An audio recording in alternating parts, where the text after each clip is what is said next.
మనం ఇప్పుడు ముందుగా ఇక్కడ చేయదలిచింది ఏమనగా మనం సరిరేఖలు మరియు ట్రయాంగిల్స్కి సంబంధించి కొన్ని ప్రశ్నలు పూరించడం. దాని కొరకు మనకి ఇక్కడ ఒక మంచి ఉదాహరణ ఉన్నది చూడండి. అది ఏమనగా మనకి ఇక్కడ కొన్ని త్రిభుజాలను ఇవ్వడం జరిగింది. ఈ త్రిభుజాలలో కొన్ని కోణాలను ఇవ్వడం జరిగింది. కనపడుతున్నాయా? ఇప్పుడు మనం చేయవలసిందల్లా ఆ లోపల ఉన్నటువంటి కోణాల యొక్క కొలతను కనుక్కొనడం. కాబట్టి మనం ఇప్పుడు వాటి యొక్క కొలతలను కనుక్కుందామా? దానికి మనం చేయదలిసింది కేవలం ఆ కొలతల యొక్క కూడికల సమాహారంను చేయడం. మనం ఆ కోణాల యొక్క కూడికను 180 డిగ్రీలకు సమానం చేసి కనుక్కోవాలను. ఇప్పుడు మనం ముందుగా కనపడుచున్నది ఏమిటి? ఇక్కడ ఒక త్రిభుజం ఉంది, అవునా? దానికి రెండు వైపులా రెండు కోణాలు ఇచ్చారు, కనపడుతున్నాయా?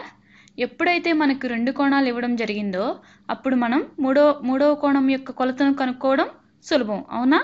అది ఏ విధంగా?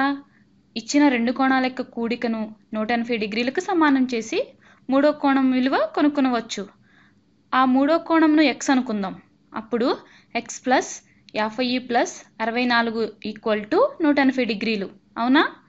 లేదా మనం దీనిని x ప్లస్ 50 ప్లస్ 64 కూడితే ఎంత వస్తుంది? 114. x ప్లస్ 114 ఈక్వల్ టు 180 డిగ్రీలుగా కూడా రాసుకోవచ్చు.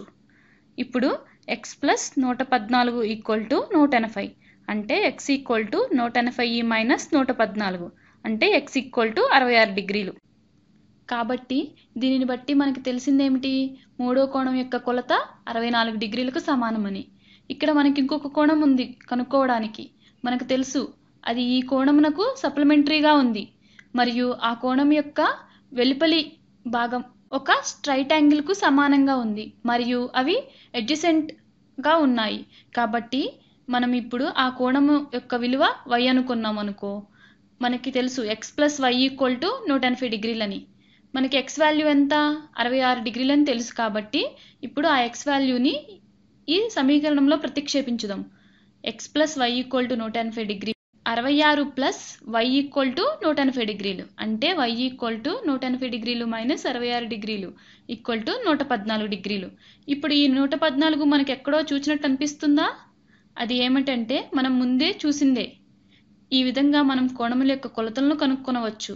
అది ఎలా అనగా ఇప్పుడు మనం ఒక కోణంను a మరియు ఇంకొక కోణంను b అనుకున్నచో ఆ కోణాల యొక్క కొలత 180 డిగ్రీలు మైనస్ a మైనస్ bకు సమానం అవుతుంది. అప్పుడు ఆ కోణమును వెలుపలి కోణంగా పరిగణించాలి. ఇక్కడ ఈ ఉదాహరణలో y అన్నది వెలుపలి కోణంగా ఉంది. ఈ కోణం ఇప్పుడు 180 డిగ్రీలు మైనస్ a మైనస్ bకి సప్లిమెంటరీగా ఉంది. కాబట్టి ఇప్పుడు y ప్లస్ 180 డిగ్రీలు మైనస్ a మైనస్ b అన్నది 180 డిగ్రీలకి సమానం అవుతుంది, అవునా? అంటే y ప్లస్ 180 డిగ్రీలు minus a minus b equal to 180 డిగ్రీలు.